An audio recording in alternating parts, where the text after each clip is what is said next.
to one of my tech savvy sixth graders. He is going to go so far in life. He is so talented and awesome. John Smith, Joe Extendo here on YouTube. Thank you so much for my intro, John. It looks great. Okay, so let's move on. Hello, students. I miss you guys so much. Okay, I am putting together this video because I want, after the break, for those of you who do not have great grades in my class, to bring those grades up. And those of you who have great grades in my class, I want you to keep them up. On Friday, I officially made the reservation at the skating rink. I've already talked to Mr. Williams. We will have the bus, just like I said. You won't have to pay anything at all. I'm paying for it completely. The only thing that you need to bring your money for is if you want snacks. So if you want to go to the snack bar, then you'll bring your money for that. Other than that, Ms. Moreland has it. All you have to do to get in for free is have an A, B, or a C in my class. That includes English and reading. So you cannot have a B in English and a D in reading and get to come to my party. With what I'm paying, they told me that I can have 50 students. I think I have 64 total. If all 64 of my students get A's, B's, and C's, I will come out of my pocket with the last bit of money for each one of you. So there's really no cap. And I want my entire sixth grade to be able to go. If you have me and you have an A, B, or C, you will be going to the skating rink with us. Okay, so the purpose of this video is to give you some advice about how to pick up your grade if your grade is a little low, okay? There's 7 tips that I'm going to give you. The first one, getting to class on time for your bell ringer. Okay, so let me tell you why this is so important. As you know, if you are late for my class, I'm going to do your discipline sheet. You already know that. But what's more important than your discipline sheet getting marked is that you are missing the first 5 minutes of class when you are tardy. And you know that as soon as the bell rings, that is when our bell ringer starts. So if you are not there for the bell ringer on time, if you're not in class before the bell rings, and then the bell rings, and then we start our bell ringer, we only have 5 minutes to do our bell ringer. And that happens every single day. Let's say that you're late Monday, Thursday, and Wednesday. You're late those 3 days. And it's very, very difficult to catch up on all those bell ringers after you have been gone. And you have missed those day after day after day. So then on Thursday, I usually take them up. If I don't take them up on that Friday before the test, sometimes I take them up before the test, and sometimes I take them up on Thursday because, we do the double up day. Okay? If you don't have yours all filled out, well, you're missing those easy 25 points. Think about it. There's 9 weeks in a 9 weeks, obviously. Right? Because it's called a 9 weeks. So 9 times 25, that's 225 points. That could be the difference between you getting that C or that D. Okay? So that's very important. The second thing is writing your name on your paper. Oh my gosh. So I have students who are turning in great work, great anonymous work, because I don't know who did the work, because I have like 6 kids that didn't write their name, date, and class period. I walk around and I say to you all, name, date, class period, name, date, class period, name, date, class period. I say that over and over again. Yet and still, I have students that do not write their name, do not write their date, do not write their class period. Now, I may take off 1 point because you didn't head your paper correctly with your date and class period. But not writing your name, especially if I have, say, 5 kids that didn't write their name, I don't know whose work is whose work. Okay, so that's very important. The next one, number 3, keeping up with your bell ringer. Okay, I have students who on Wednesday will say, Miss Moreland, I lost my Monday, Tuesday bell ringer. And then I have to say, well, you'll get a new one next week. Because I don't make extra copies for kids that lose their bell ringer when you have a bag. Miss Marlin got you a bag. Your only job at the end of the day, we don't even have individual jobs in class anymore. Your only job is to take your bag, put it on the shelf. That's all you're supposed to do. That's all you're supposed to do. Okay? So how can you lose a bell ringer when you have it in your bag? Okay? Speaking of the bags, number 4 is bringing your supplies to class. Okay? I told you after Christmas break, which was 7 weeks ago. That was 7 weeks ago. 6 or 7 weeks ago. I told you 6 or 7 weeks ago that you need to have 5 things. That is your binder, your paper, your pencil pouch, your pencil, and your pencil sharpener. And those are the things that you are supposed to have in your binder every single day for class. Okay? You shouldn't even be in bags anymore, to be honest with you. You should be out of bags. You should have your binder at this point so that you can have your section separated the way that I told you all.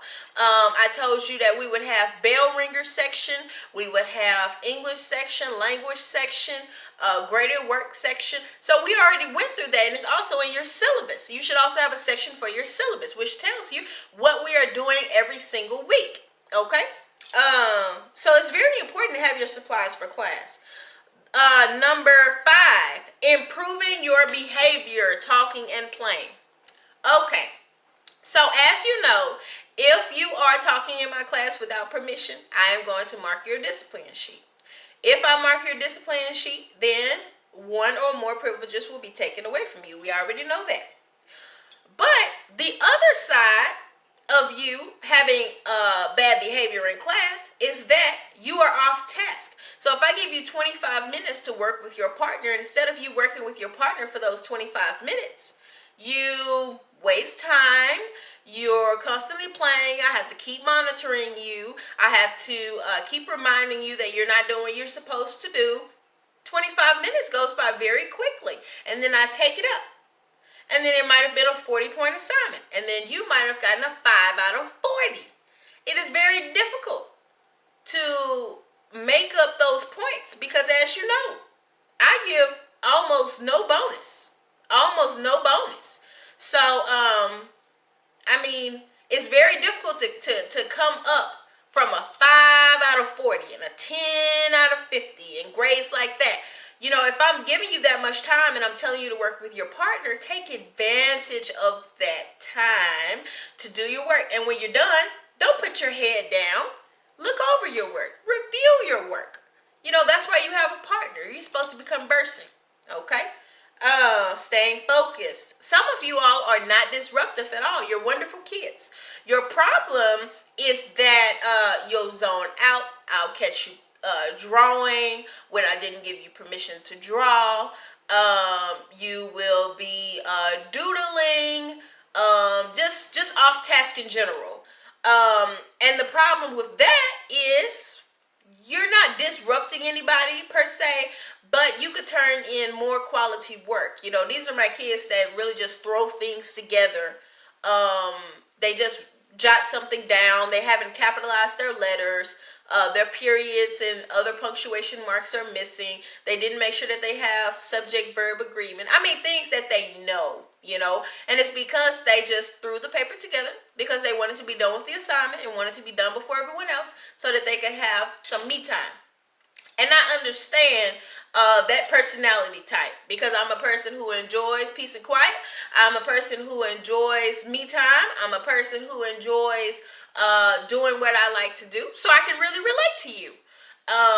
But the problem with that, once again, is that school is not the time for you to be having me time. School time is for you to be getting all that you can out of the lesson, turning in the best work that you possibly can, so you can make sure that your grades are high. High grades in middle school lead to you getting into a quality high school, leading to you getting into a quality college or trade school, or doing well on your ASVAB for the military and things like that. So it's very important to keep these grades up because it might not matter to you that much today in the 6th grade, but these grades follow you all your life, okay? And you want to do the best that you possibly can. So that's what I'll say about that. Let's see. Number 1, 2, 3, 4, 5, 6, 7. Okay, number 7. Reading and rereading the text for the test. Oh my goodness. So, some students, even though I recorded the whole book for Hatchet, I recorded the whole book and put it on YouTube, they are not listening to it. I know it's hard to believe. And I know that you're probably not one of the ones who are doing that because you're watching this video right now. But believe me, there are students who are not reviewing the videos. They are not reading the text for themselves. They are off task and doing other things that I've already talked about in this video when it's time for us to read. And then during the test, when you have approximately 105 minutes to take your test on the 2 chapters that are up, you're raising your hand and saying, this isn't in the book, and this isn't in the book, and are you sure this is in this chapter? Yes, it's all there. Yes, my test is very accurate. And the sad thing about it is that the chapters in Hatchet, I don't think there's a single chapter that's more than 7 pages. It's very, very, very short. I mean, even for me to record the chapters, none of my videos I don't think have been over 15 minutes. So if you have 2 chapters that you are going to be tested on, for example, say it's chapters 13 and 14 this Friday. Okay, one video might be 11 minutes and the other one might be, say, 14 minutes. Okay, so that's 25 minutes total. You could do that twice every night if you wanted to and still not be tired. You still have enough time to play on your phones and do your Fortnite and the other things that you like to do. So you would still have plenty of time to do what you want to do. It's very important that you make time for your studies. It's not always about fun. It's also about taking care of what you need to take care of. And then here's a bonus one. Talking and being disruptive during the test. Now, I can't believe it. There's some kids that are coming to class on time, writing their names on their papers, keeping up with their bell ringers, bringing their supplies to class, not talking and playing during the week, staying focused, reading and rereading the text, turning in quality work. Then on test day, I guess it's just too quiet for them. Miss Moreland's not up there teaching and running her mouth. You don't have other students who are off task to entertain you. Or I don't know what goes on, but some of my top students decide to choose test day to talk. Now, you know my policy is if you talk during a test, I would take 10 points off of that test. So you go from being able to make 100% to only being able to make a 90. I have some students, I don't think anybody's ever made a disruption or talked or danced more than 4 times. But a person has lost 40 points on a test because they were disrupting others, they were dancing, they were throwing things at other people during the test. And this is a child that usually behaves. So I don't know what got into that child, but to go from 100 to a 60, okay? And then another bonus that actually just popped into my head.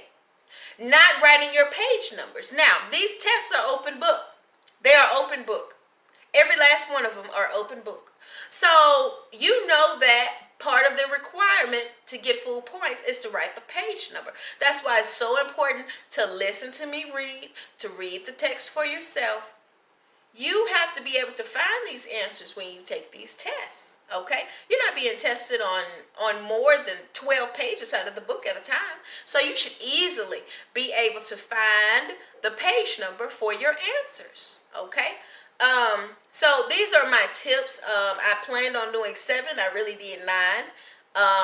So getting to class on time, writing your name on your paper, keeping up with your bell ringer, bringing your supplies to class, improving your behavior, staying focused, reading and rereading the text, and not talking and being disruptive during the test.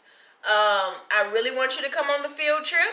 I really want you to get a great grade because it's more than just field trips. It's more than parties. It's more than any of that. We're talking about your future. Education is the great equalizer. I don't know who said that. Maybe I should look it up so I can give them their credit. But education is the great equalizer. It doesn't matter where you come from or how little you have.